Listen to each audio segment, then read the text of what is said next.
saya Nehan Asriwinarti dengan NIM A25124060. Saya dari kelas C, Prodi Pendidikan Kimia Universitas Tadulako.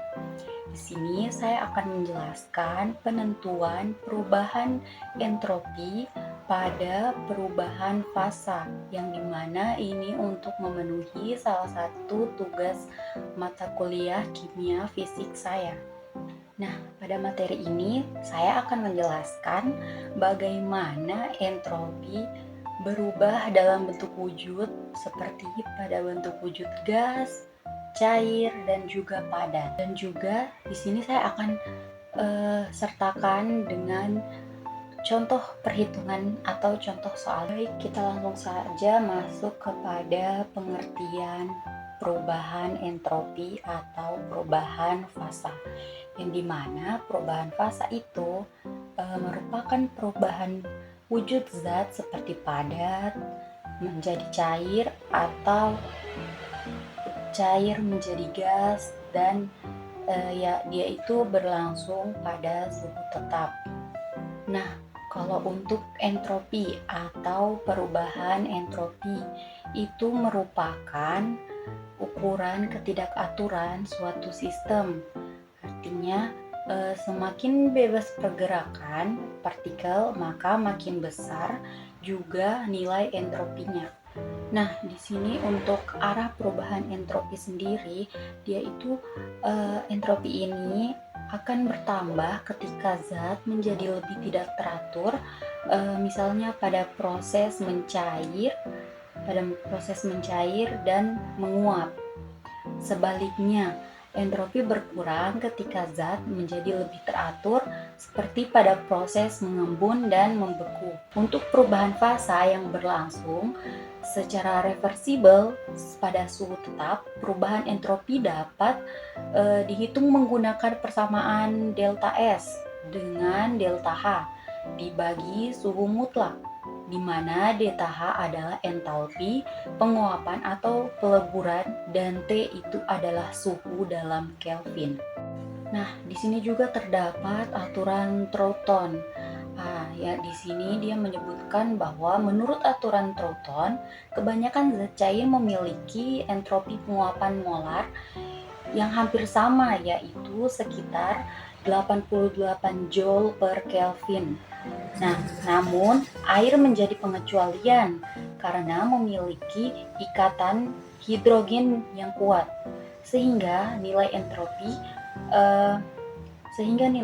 itu penguapannya lebih besar.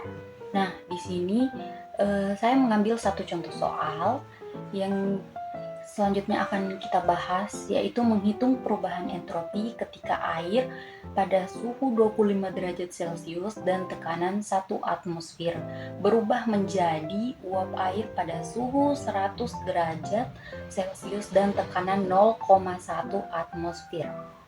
Dari data yang kita ketahui, itu untuk suhu awal airnya itu ada 25 derajat Celcius dan suhu akhirnya 100 derajat Celcius. Kemudian kapasitas kalor air sebesar 75,3 Joule per mol Kelvin, dan entalpi penguapan air sebesar 40,6 kilojoule per mol. Uap airnya dianggap sebagai gas ideal. Nah, jadi untuk penyelesaiannya ini kita memakai 3 langkah, yang dimana yang pada tahap pertama itu pemanasan air, kedua penguapan air, dan yang ketiga ekspansi uap air. Pada langkah pertama, perubahan entropi itu dihitung saat air dipanaskan dari 25 derajat Celcius ke 100 derajat Celcius menggunakan rumus Cp sama dengan ln T2 per T1.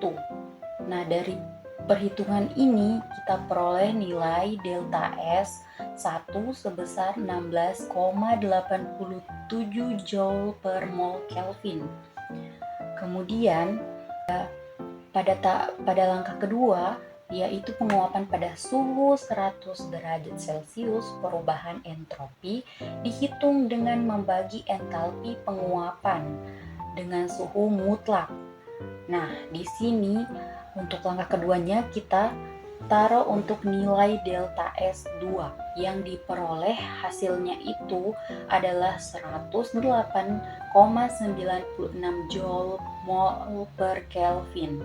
Nilai delta S2 yang diperoleh adalah 108,96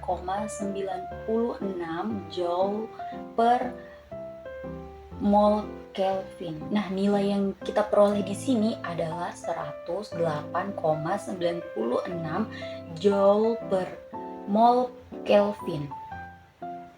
Lanjut pada langkah perhitungan yang terakhir, yaitu di sini terjadi ekspansi uap air dari tekanan 1 atmosfer menjadi 0,1 atmosfer, yang dimana itu karena uap dianggap gas ideal, maka kita gunakan persamaan R sama dengan ln P1 per P2, yang dimana kita mendapatkan nilai dari delta S yang ketiga ini adalah 19,5 Joule per mol Kelvin.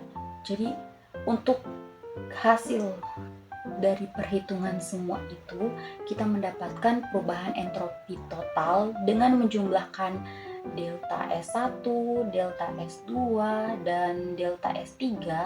Itu hasil akhirnya 145 Joule per mol Kelvin. Nah, nilai ini termasuk positif. Dia menunjukkan bahwa proses penguapan air menyebabkan peningkatan entropi.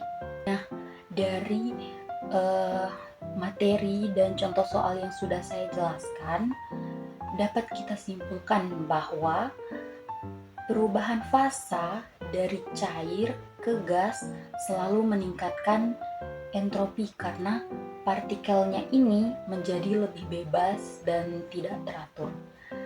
Oke teman-teman, mungkin itu saja penjelasan dari saya. Saya ucapkan terima kasih. Mohon maaf apabila ada salah kata atau salah dalam menyampaikan. Sekian dari saya ucapkan terima kasih dan wassalamualaikum warahmatullahi wabarakatuh. Dadah.